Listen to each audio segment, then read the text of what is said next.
Hello, Internet.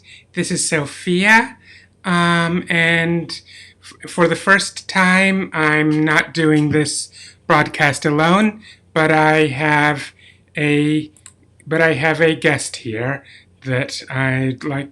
Tell us a bit about yourself. Well, my name is Jessica Lynn. I'm transgender, female lesbian. I'm also a veteran of the United States Air Force, having served from 1980 to 1983 as an aircraft Thank mechanic. you so much for your service to our Uh, country. Thank you. Thank you. You're welcome. I'll do it again if they ever call me. But at 58, I'm pretty sure that's not going to happen. And of course, I'm an agnostic.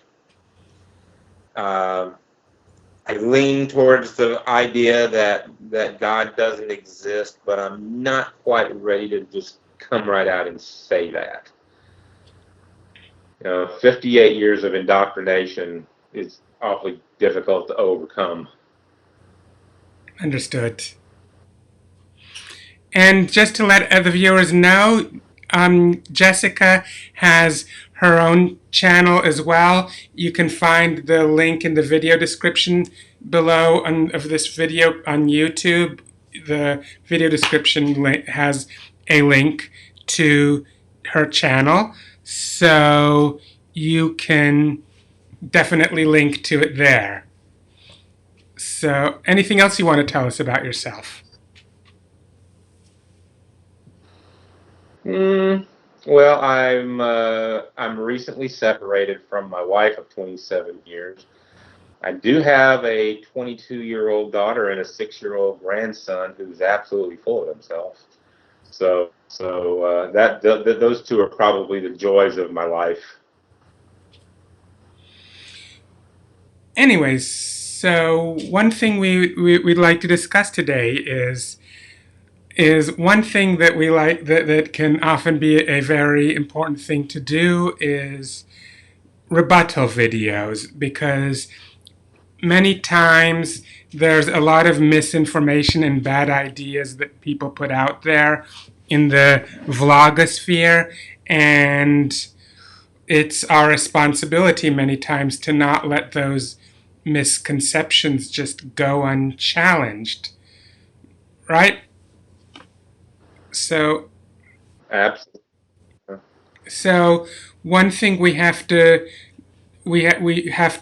address is, for example, in this case, recently there's a new video by Girl Defined, and its title is "Do I Have to Be Feminist to Be Pro-Woman?" I think my answer to that question is really yes, you do. It's thanks to feminism that women are even able to vote. And I don't think one can be really truly pro woman if they're not feminist. What would you say about that? Well, I would agree with that somewhat, but one of the things that I didn't like about the video was that the women basically lumped all women into one of two groups. And from my perspective, it seems to me that there is quite a wide diversity of women out there who could actually make claims to believing things that each group that they lump them into said. So, yeah, I agree with you, though, that it is because of the feminist movement that women are allowed to vote. And now, even without the ERA, women are a lot more equal now than they used to be, and at least in the places where I worked in my lifetime. So, anyways, let's so I guess that let's see what. So that's both of our conclusion. Let's see, however, what conclusion Girl Defined comes to on this matter? Video is, can we be pro-women without identifying ourselves as modern feminists? And I think the answer to that question, we firmly believe, is absolutely. We can be pro-women. Yes, we believe it. We can value women. We can cheer on women and support them. Even women that have different ideologies and viewpoints than us, we can see in God's word that. Yeah, I guess even have binders full of women, I guess. Yeah, it sounds that way. Yeah. Yeah, it's, one of the things that I really disagreed with when they were talking about what makes a woman, they were the woman on the left was going on and on and on about how women are special because we can give birth. Really? So what about all those cisgender women out there who have parts of their uterus removed or some other physical ailment that makes them incapable of bearing children? Does You that know what? mean they're not women because they can't give birth? Oh yeah, so I mean, like, she made a big deal out of that in this video. yeah, she did. And let's take a look at take a look at. Let me see if this is a part you're. Let's see if this is a part you're talking about. Come down, but no, he literally chose a teenage girl to be born and to have her take care of him. Like, what an honoring position for a woman. It wasn't a man, it was a woman that was in that position. And I mean, there's so many more. You think of like how God used Rahab the prostitute of the old day, or like Abigail, these women that were so strong and incredible that God used in such amazing ways and put them in the lineage of Jesus. It's like, this is incredible. You know, there's story after story after story. So I encourage you, just with those, go. Yeah. So basically, Yeah, that was the beginning of what she was talking about it. Yes. yeah, it's like, and things they talk about other examples of strong women. One noticeable omission, one woman who I did not see them mention, who was in the Bible, was Deborah. I mean, you notice that they didn't mention her. No, they didn't, and she was quite a strong woman. I mean, Yeah, she led the Israelites into battle and won. but I guess they, even though she's in the Bible and mentioned positively in the Bible, it doesn't go along with their narrative of where they think that women ought to be. So that's what we talk about, how I disagree with the whole idea of God and the Bible being authoritative in the first place. But even within that, these people are cherry picking bits and pieces of the Bible. They're not just Oh being, yeah, otherwise they would have mentioned Deborah. That yeah. is, I mean she's, that. Sure. I mean that's what mainstream evangelical Christianity does.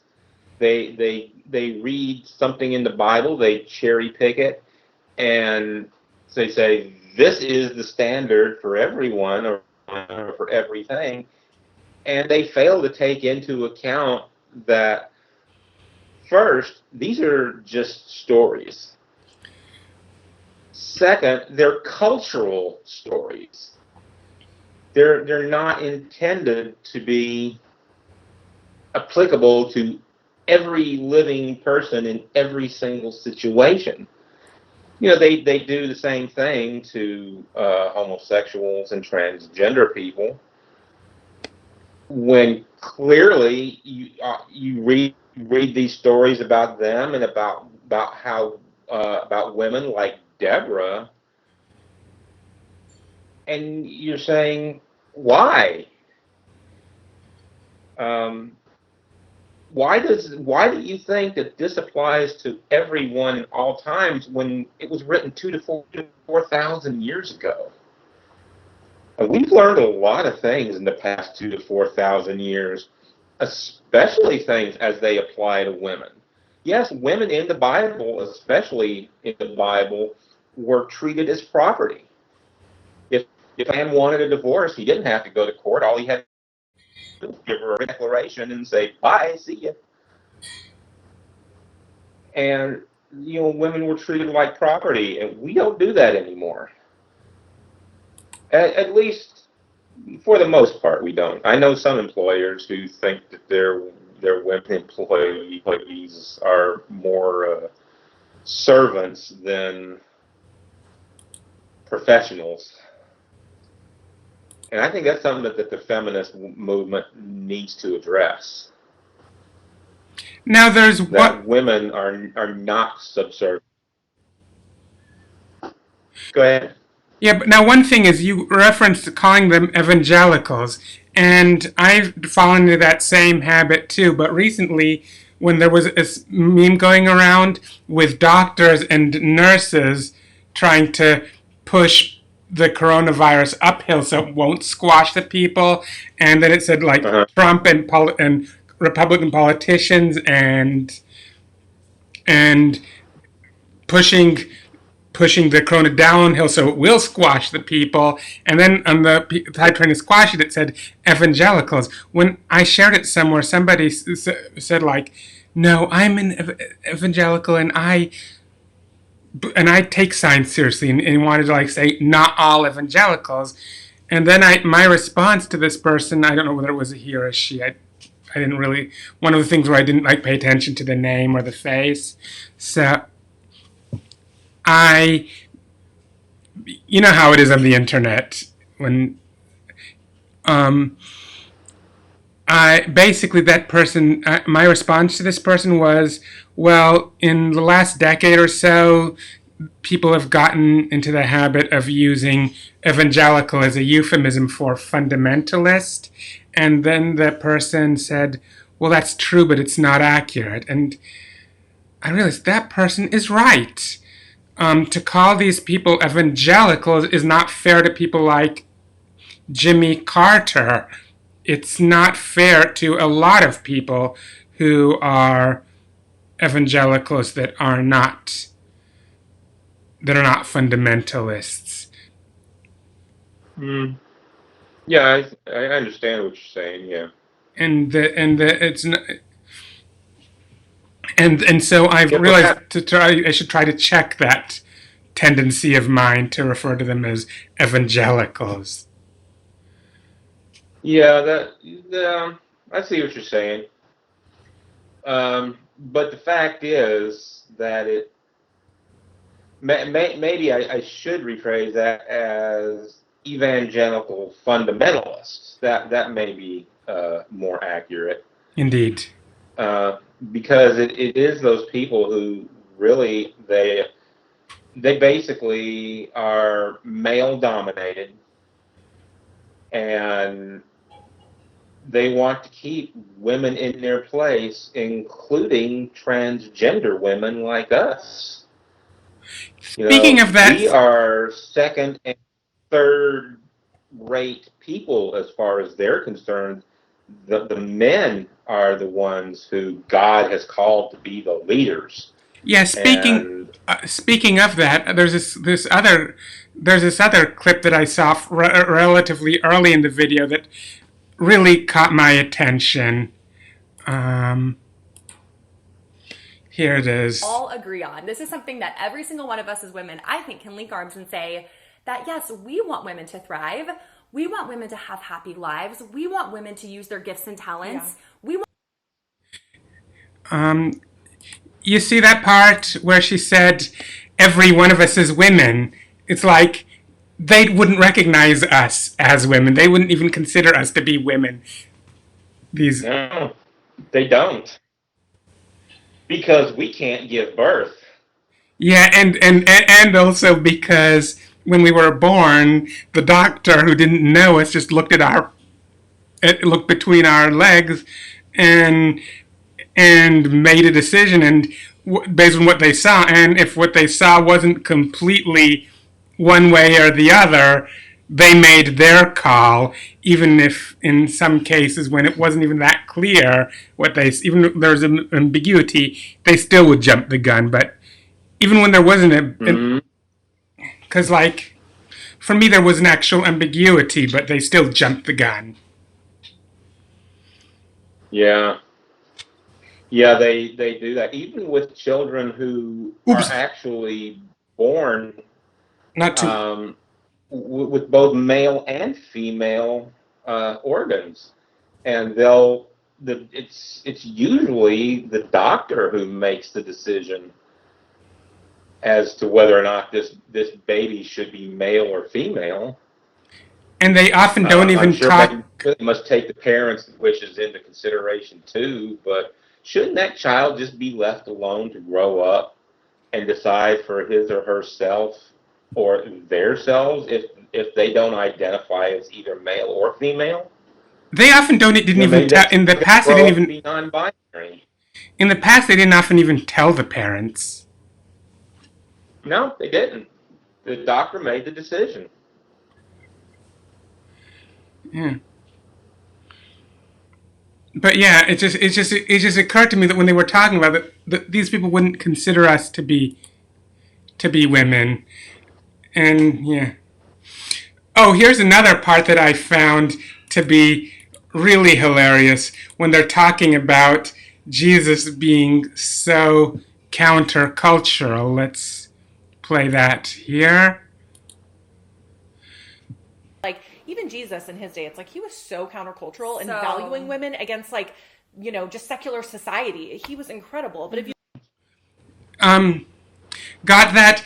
Jesus was so countercultural, valuing women against secular society. Isn't it interesting how they characterize the Pharisees as secular society?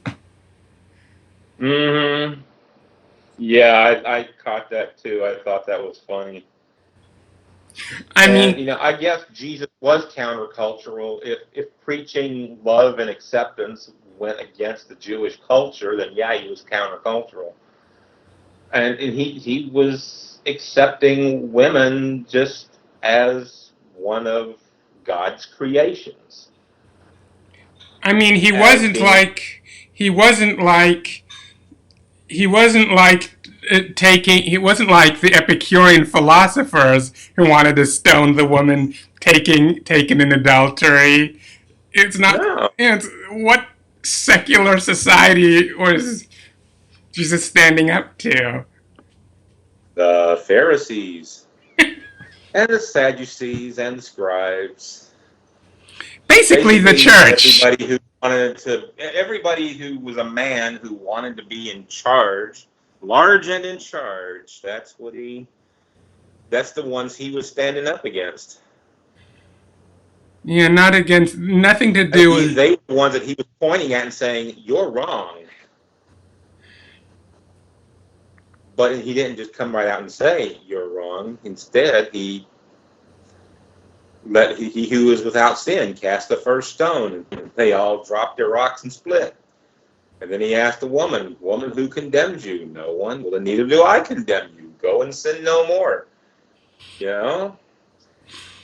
And I mean, there was a lot. I mean, think of the hypocrisy in that story to begin with. According to the Old Testament law, it was both the man and the woman taken in adultery that were supposed to be stoned. So where was the man? Why did they only bring him the woman to be stoned? I have no idea. The point is that it wasn't secular society. That it's just that basically they want. It's basically they want to jump it, to take no chance, to avoid. They want to lose any opportunity to demonize people who question their religion. And Oh yeah. Well, they're still doing it today. They just call themselves Christians now. Indeed. Yeah, and and that's why I went from being a hardcore Christian to being an agnostic, because they just they demon, like you use your word, they demonize entire cultures because A, they don't understand them, or B, they're afraid of losing power to those cultures. I mean, let's face it, the LGBTQ community is relatively small in the world and in the United States, but they're powerful because they stand up and speak out against injustice, against not just themselves, but against everyone. They speak out against racism. They speak out against oppression of women. And the church as a whole doesn't really like that, because if they lose power to such a small minority, where does it leave them? Doesn't leave much at all. No, it doesn't.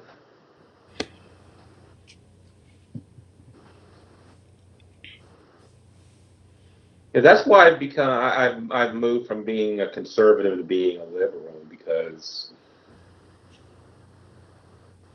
the liberals in this country are the ones who are fighting for the justice, and it's the conservatives that want to keep the status quo, which means they want to stay in power and keep people oppressed under them so that they continue to have all the power. Sure, the people can vote them out in the next election, but how many actually get voted out, as opposed to how many politicians are lifers? Well, I can't remember his name now, but he was something like 80 years old or something like that when he died in Congress. I can't think of his name off the top of my head, but he had been in Congress for over 40 years. He enjoyed that power. He wanted to keep people down, and I think it's people like Joe Biden and Bernie Sanders and Elizabeth Warren and the people like who were running for president who are the ones who are saying, no, that's not the way it's supposed to be. It's the Indeed. people who are supposed to come first. Yeah, there's supposed to be. They elected us to serve them, not the other way around. Yeah, that's the thing, is that's why they're supposed to be public servants, not public lords. But instead, they're being they're acting like public lords, and that's not okay. No, it's not. And it desperately needs to change. And as long as you have people like Trump and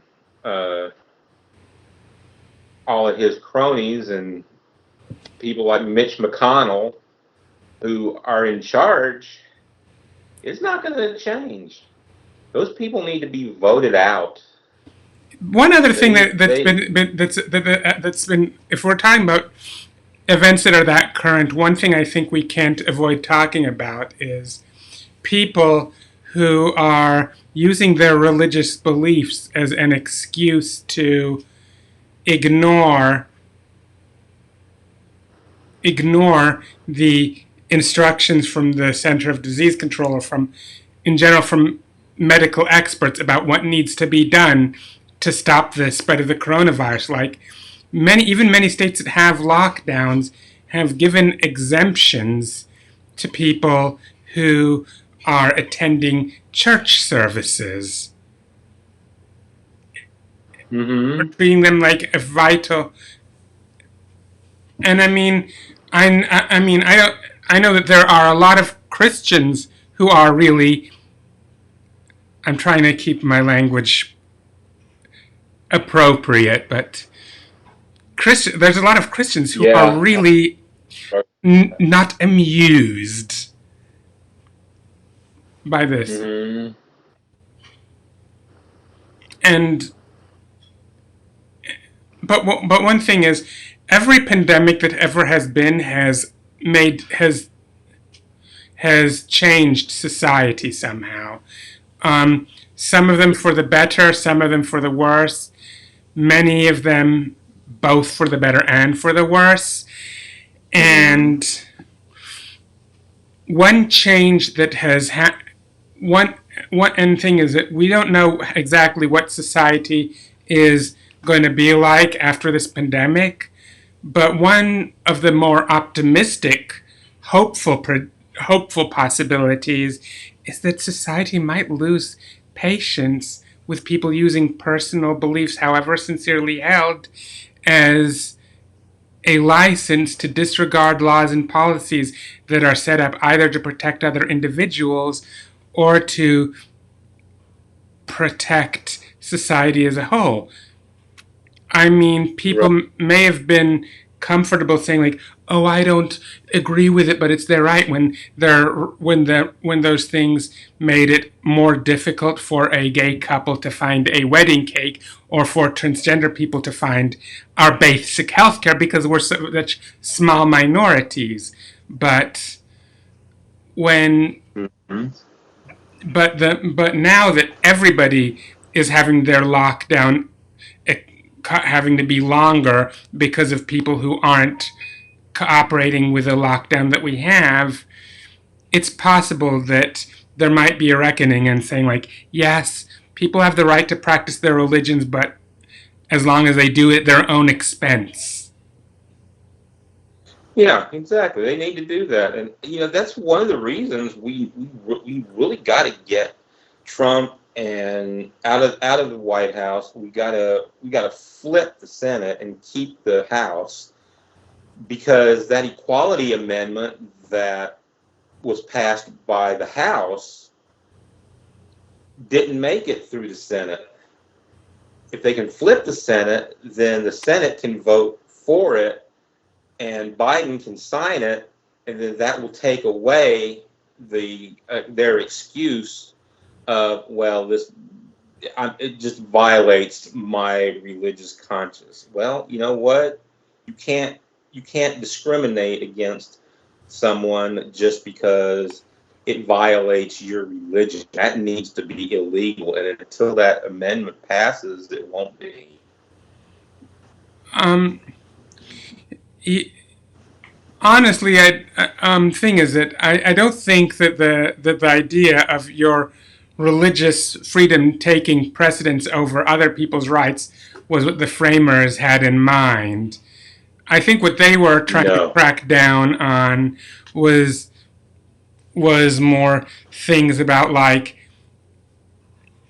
basically the government coming and putting you in jail because you're a heretic, or because you don't go to this church, but nothing to do with protecting any right to violate other people's rights in the name of religion. Yeah. Well, right now, religion is an excuse to violate my rights as an LGBT person.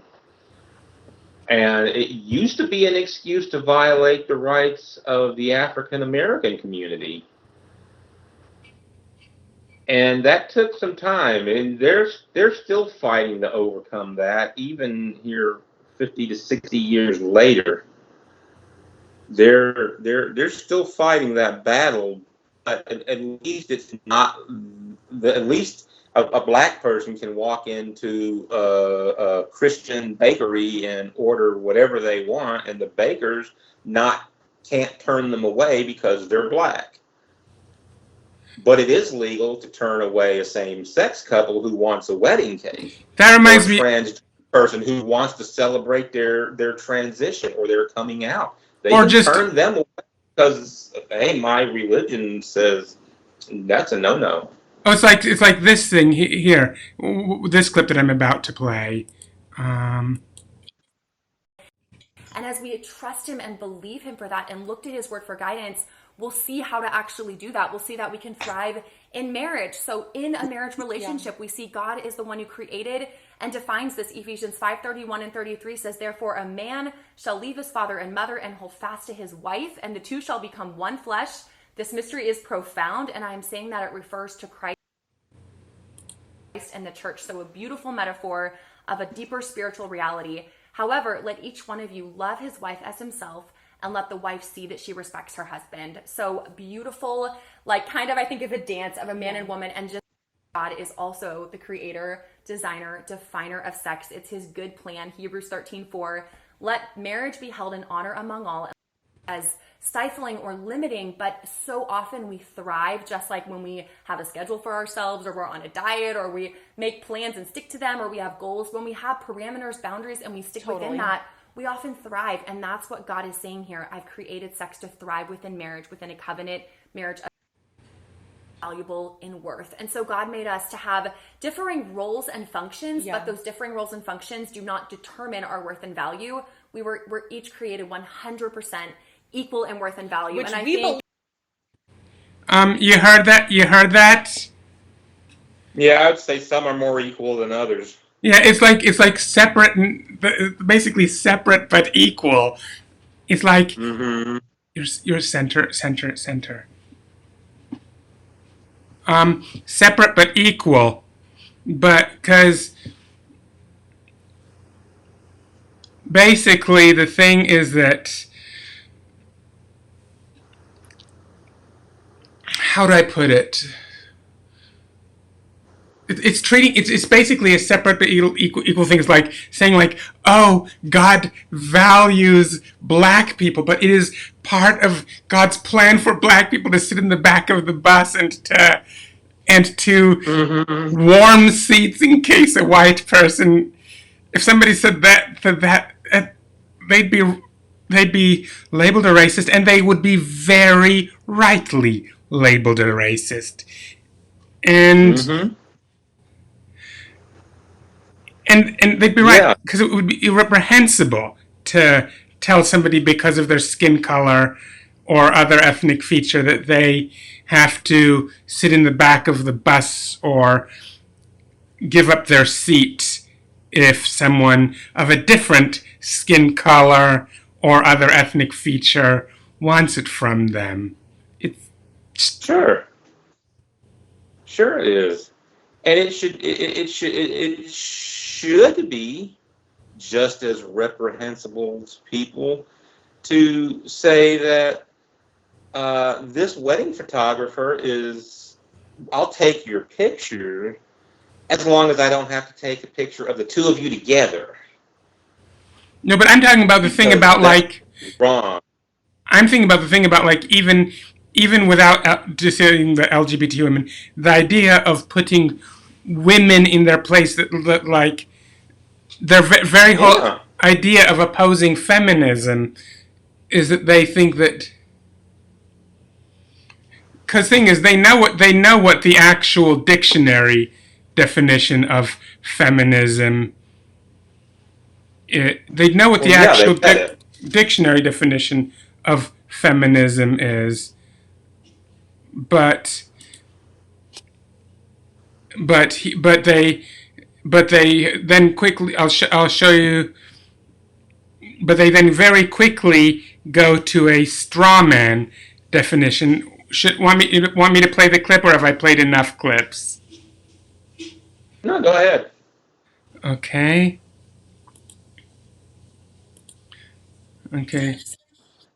That we found that kind of encompasses kind of what you would find somewhat. Obviously, it can be described in different ways, but here's a general idea of what we found. Feminism is a range of social movements, political movements, and ideologies that aim to define, establish, and achieve the political, economic, personal, and social equality of the sexes. So a little bit vague, a little bit like, what exactly does that mean? Because I can just hear her define it as the feminist movement as racist. No, no, she said, but basically, she was actually she was saying, like, she was basically reading the dictionary definition about basically that it's to push for the full equality of women economically, socially, politically. But thing is, then they say that that's vague. Then they say that that's vague. Do you see anything that is particularly vague about that? I see nothing vague about that. Maybe it was vague because it didn't include the Christian definition of what a woman is supposed to be. Maybe that's why she thought it was vague, because I thought it was pretty clear what she was reading. But pretty soon afterwards, they go to how they define feminism. And I think at the end of the day, just like any ism, any movement, feminism is a value system. It values things, and those things they for sure have changed over the different waves. But for modern mainstream feminism, like you said, most of us would agree that the mainstream definitions or the mainstream values would be abortion on demand without limits, up to full term. That's something that feminism is really fighting for right now. For sure. Redefining marriage, family, and sexuality, sexual autonomy, personal sovereignty in every area of life without accountability to God. Now, these are things that are big. Okay, so that's basically how they say. Now, as for the abortion on demand to term, there is a strong feminist case for that, and I don't think the government should be telling people not to have abortions, but to say that that is something and I think that just about all feminists that I know of do support a right to have an abortion. I don't know whether all feminists support it in the way on demand to the moment of birth the way they describe, but a case can definitely be made that is necessary because when does life begin? Life begins like a few billion years ago. That's when life begins. Any life form that appeared since then was not life beginning, but one life spinning off of another. So it's not a question of when does the new life begin, but when does it become a new and an autonomous being? And you can't it's very difficult, and it's very difficult to really make any case that can be done before birth. And a fetus is not an autonomous being. No, I would agree with that. With what? I've heard the argument for years that, especially when I was in the Catholic Church, that life begins at conception. Because it's at conception that the chromosomes meet, and at that point it becomes male or female, because that's when XX or XY is defined. But my argument is, if that's when it's defined, what about all those children like me who knew when they were 9 years old, or even younger, some as young as 4 and 5 years old, that they were not the gender that they were assigned at birth? And there is some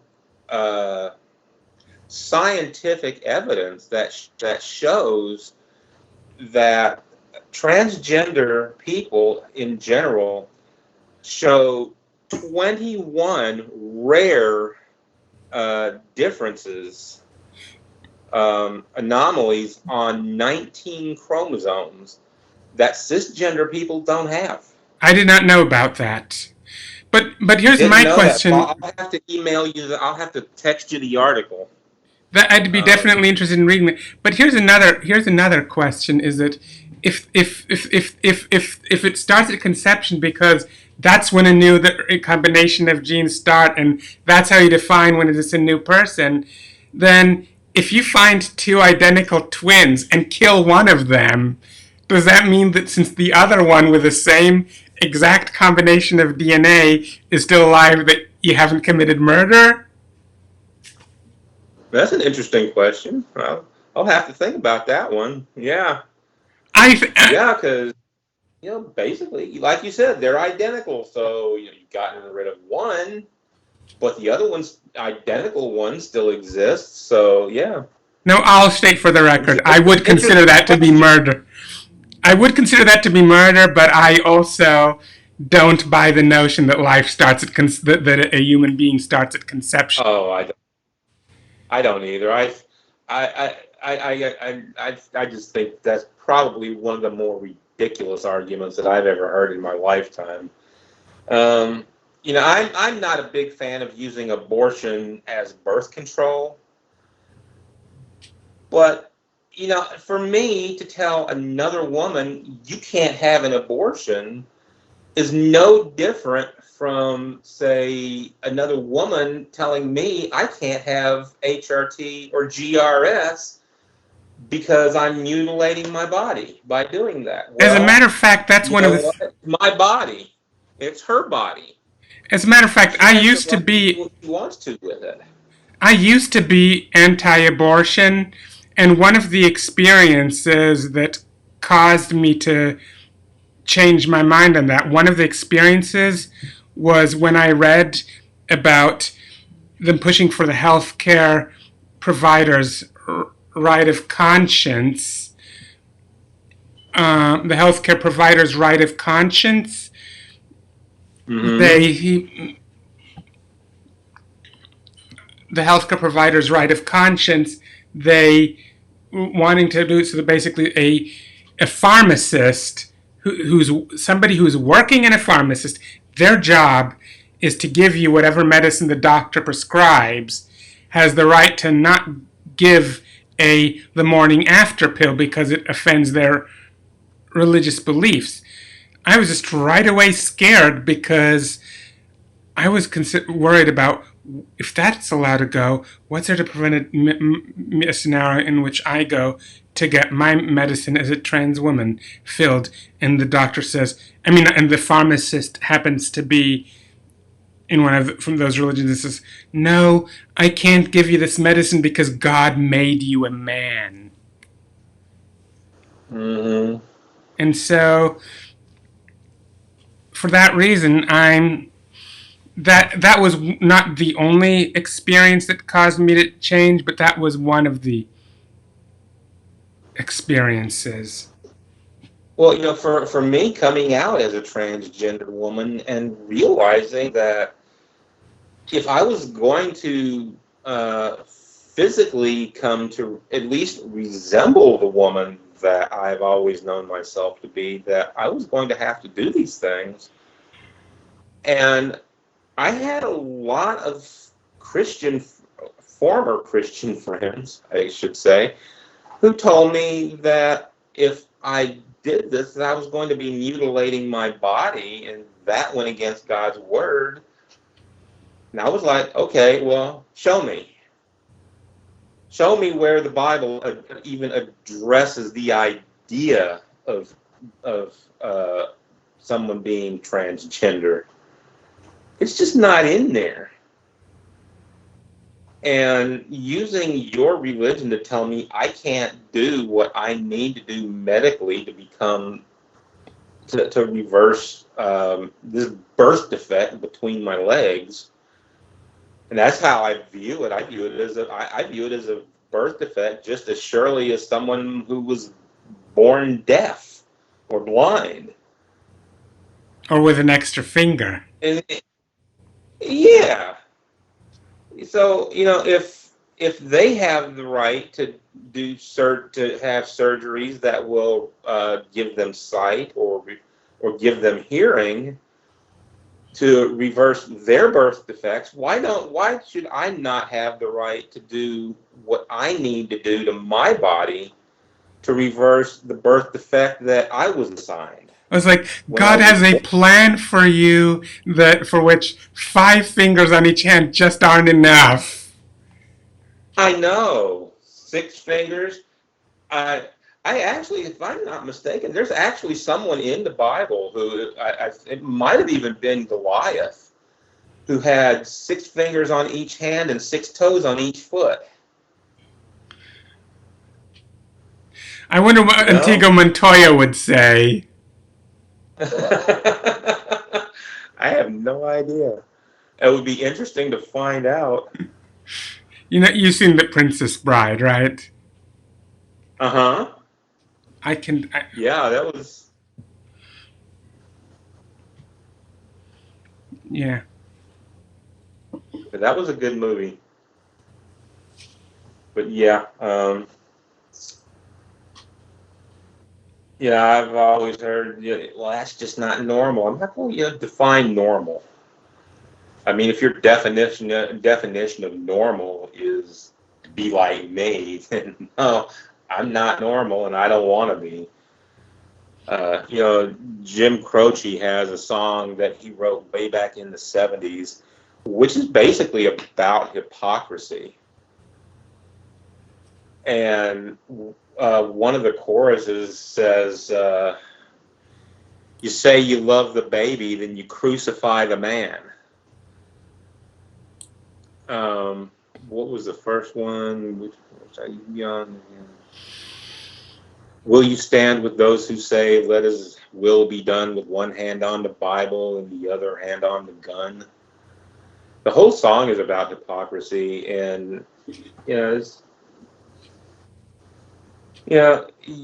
gotta say, I remember the lyric I'm trying to remember. He says,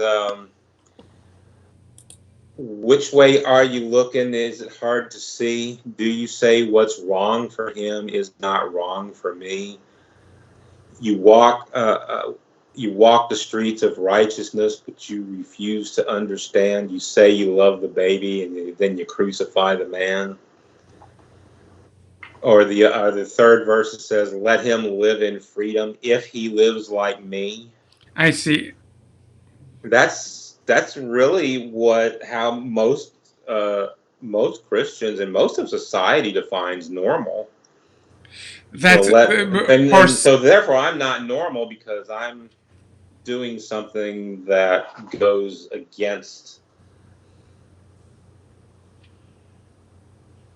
it goes against what they think is normal. So therefore I'm not. And I want to say right now, I'm just as normal as anybody else out there. I just have different issues to deal with. And so does every other LGBT person. And women in particular have a whole nother set of issues that they have to deal with. And that's really kind of where we started, was with, what defines a woman and what makes a woman equal, or are women even supposed to be equal? According to the 2 women in this video, she says that women are equal to men. They were created that way, but then she turns around and says we're supposed to be subservient to them. One other thing I find to be particularly noteworthy, another clip that I want to play. Yeah. In this video, we're not really going to be digging into the past, like, okay, here's the different waves of feminism and here's the history. Let's unpack that. So if you're like, I want that, this video it's not going to be the one for you. You heard that, because they don't want to discuss the past or the history of feminism, because that way they can kind of avoid touchy issues like how before there was feminism, women couldn't even vote. That's right. We don't want to discuss those things because you know what, we just might embarrass ourselves. Indeed. But it's been wonderful having you here on this show, and analyzing this video with you. But we've been going on for over 40 minutes. So. Okay, well, we don't want to bore anybody, that's for sure. I don't think Besides, we might need something to talk about another time. Oh yes, we got that, but don't worry. If not from Girl Defined, there will be other videos that we need to provide rebuttals to. So I'm sure this won't be the last time I see you. But anyways, I hope not. Having me. But anyways, I definitely urge I hope to the audience, I hope that you enjoyed this video. Please give us a thumbs up in order to and subscribe to this channel if you haven't already. And also in the video description area, we have a link to Jessica's channel. So I hope that you also check that one out and maybe want to subscribe to that one too. But anyway, subscribe, like this video, and share it with your friends. Comment below, and until next time, see ya. Bye. Bye.